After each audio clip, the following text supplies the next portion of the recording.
Good morning, backpack and tiffin box পেজের পক্ষ থেকে সকল বন্ধুকে জানাই সাদর আমন্ত্রণ। আজ আমরা এসেছি চিতর। চিতর নাম শুনলে সব থেকে আগে মনে পড়ে এই দুর্গটি বানিয়েছিলেন সপ্তদশ শতকে মৌর্য সম্রাট চিত্রাঙ্গদ। তার উত্তরসূরি থেকে এই দুর্গ জয় করেছিলেন গুলিহা রাজবংশের মহারানা বাপ্পা রাওল। এনার থেকে জয় করেন কুম্ভা সিং, যিনি নতুন করে सूर्यवंशी शासक थे तो सूर्य की तरफ से आना जाना होता था, तो उसके हिसाब से। और ऊपर दोनों जो विंडो देख रहे हैं आपको, जहाँ पर राजा और रानी बैठा करते थे, और नीचे मध्यगन वगैरह। अच्छा। और नीचे जो ग्राउंड है वहाँ पर जनता के लिए जो दरबार लगता था, वो इस जगह से लगता था। अच्छा। हाँ, यहाँ पर ऊपर राजा और रानी और यहाँ पर मंदिर। अभी लाइटन साउंड का सूर्य की पूजा करने के बाद सूर्य के जो रथ के 7 घोड़े होते हैं और राजा के तो 7 घोड़े होते हैं, तो ये 7 घोड़े यहाँ पर बंधा गए। तो सूर्य की पूजा करने के बाद 7 घोड़े सुना है, जो कि यहाँ पर नगाड़े वाले बैठते थे। सूर्य की पूजा करने के समय वो नगाड़े बजाते थे। राजा मेहमान का जब आने जाना होता था तो उनके स्वागत के लिए वो नगाड़े बजाते थे। এই দুর্গকে বারবার বাইরে থেকে আক্রমণ করা হয়েছিল। খিলজি আক্রমণ করেছিলেন, আকবর করেছিলেন, বাহাদুর শাহ আক্রমণ করেছিলেন। এবং খিলজি আক্রমণ করার পর খিলজি যে সেনাপতি ছিলেন তাকে রেখে গিয়েছিলেন এই দুর্গটাকে ভাঙার জন্য। 12 বছর ধরে এই দুর্গটাকে উনি ভেঙেছিলেন। इसका थोड़ा बहुत इसलिए कंफर्मेशन कर सकते हैं कि इधर का जो पार्ट है वो मर्दाना पैलेस कहलाता है, इधर का जगह है। মুভি দেখেছিলে তো?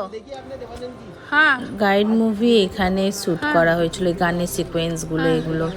আচ্ছা, আমরা এতগুলো রাজস্থানে দুর্গ ঘুরলাম, ফোর্টের মধ্যে ঢুকেছিলাম, কোনোটাই না আমরা ভেতরে ঢুকিনি। মানে ভেতরে বলতে চেয়েছি সব দুর্গগুলোই না অর্ধেক হোটেল হয়ে গেছে। হোটেলের কাছে নিশ্চয়ই আমাদেরকে ঢুকতে দেবে না।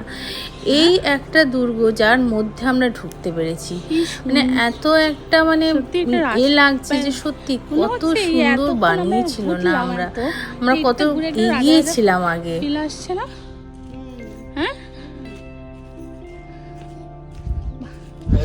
এটা মেয়েদের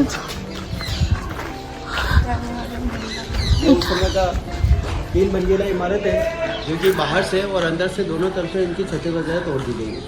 यहाँ से सीढ़ियाँ चढ़ती है, सैकड़ों वहाँ से सीढ़ियाँ हैं, तो पूरा 3 मंजिला इमारत हुआ करता है। लेकिन इस तरीके से डिस्ट्रॉय किया गया कि आप देखेंगे कितना इनका जो छत था उसका ढाई देखिए, लेकिन उसको पूरा डिस्ट्रॉय कर दिया गया। আমাদের ফোর্ট দেখা হয়ে গেছে। আমরা এখন এসেছি মীরা মন্দির।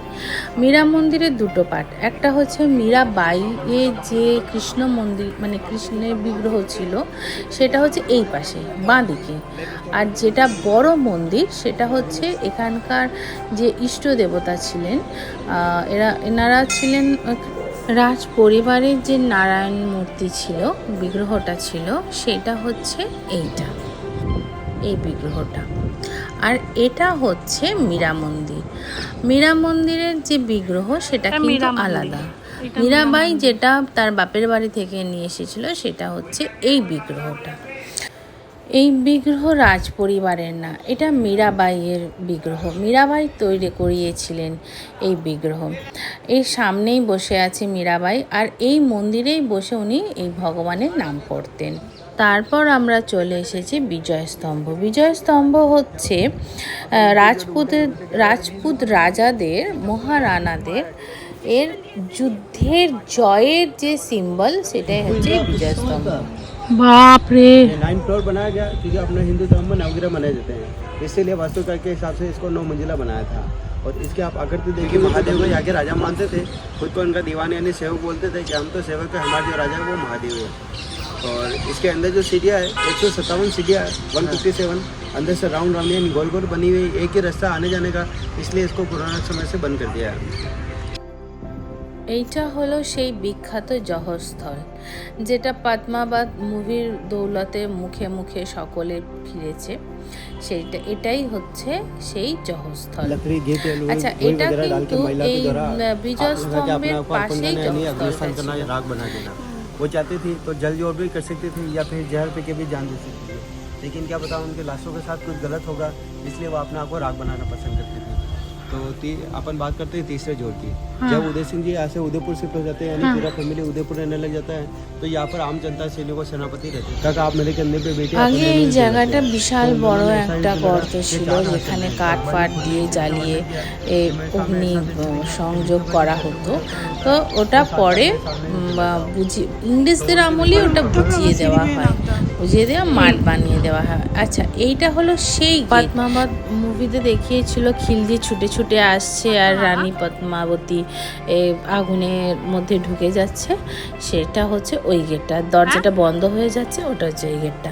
আচ্ছা, পরবর্তীকালে পাশে একটা শিব মন্দির তৈরি করে দেওয়া হয়, যেহেতু এখানে বহু নারী পুড়ে মারা গেছে, তার আত্মার শান্তি কামনা করে। এটা একটা শিব মন্দির, শ্যামাদেশ্বরা টেম্পল, এই টেম্পলটার নাম। গাইড ভাই আমাদেরকে বলছিলেন গল্পটা, যে যখন খিলজি রানী পদ্মাবতীকে পেলেন না, তখন ওনার যে সেনাপতি ছেলে ইলিয়াসকে উনি বলে গিয়েছিলেন এই পুরো ফোর্টটা ধ্বংস করতে, ভাঙতে। তা উনি 12 বছর ধরে উনি ধ্বংসলীলা চালিয়েছিলেন 10,000 সৈন্য নিয়ে। ভাবতে পারা যাচ্ছে, না পাওয়ার যে জ্বালাটা উনি এটা এইভাবে নিয়েছিলেন। আচ্ছা, আমরা এরপর এসে পৌঁছে গেছি রানী পদ্মিনীর মহল। হ্যাঁ, এই এবারে শুনে নিই আমরা গাইড ভাই কি বলছে। এই বাঁ দিকে সারিবদ্ধ জায়গাটা ছিল হচ্ছে সার্ভেন্ট কোয়ার্টার। আচ্ছা, এটা হচ্ছে রানী মহলের ভেতরটা, যদিও সবই ভেঙে ধ্বংস করে দিয়েছে। এনারা আন্দাজ করছেন এই ঘরটাতে খিলজিকে দাঁড় করানো হয়েছিল রানী রুক্মিণীকে দেখার জন্য। उनकी सीढ़ियों पर रानी को खड़ा करके उनका रिफ्लेक्शन पानी में डाल के उस रिफ्लेक्शन को इस कमरे में दिखाया गया। इस कमरे आप यहाँ से देखो, पॉसिबल है क्या? नहीं।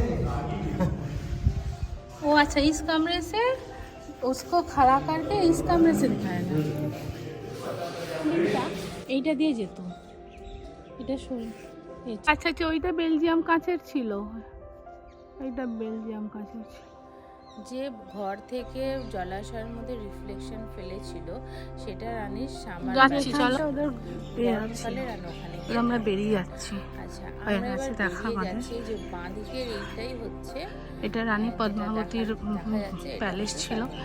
এটা শীতের সময়, গরমের সময় এসে থাকতো, চারদিকে জল দিয়ে ঘেরা ছিল, তো সেই জন্য দক্ষিণের দিকে সব জায়গাতেই হোটেল।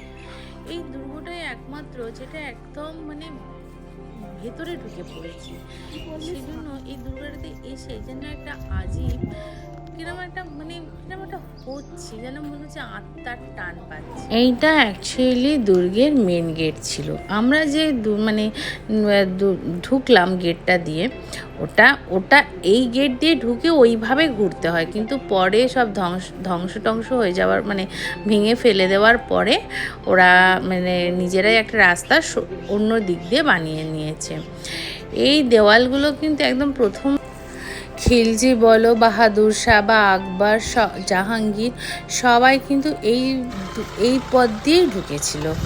এই পথটা এখন আর চলতি নেই, বন্ধ হয়ে গেছে, কারণ এরপরে যে একটা খাড়িয়া টাইপের থাকে না দুর্গে ঢোকার সময়, সেইটা প্রচণ্ড জঙ্গল হয়ে গেছে, ওটা বন্ধ করে দিয়েছে।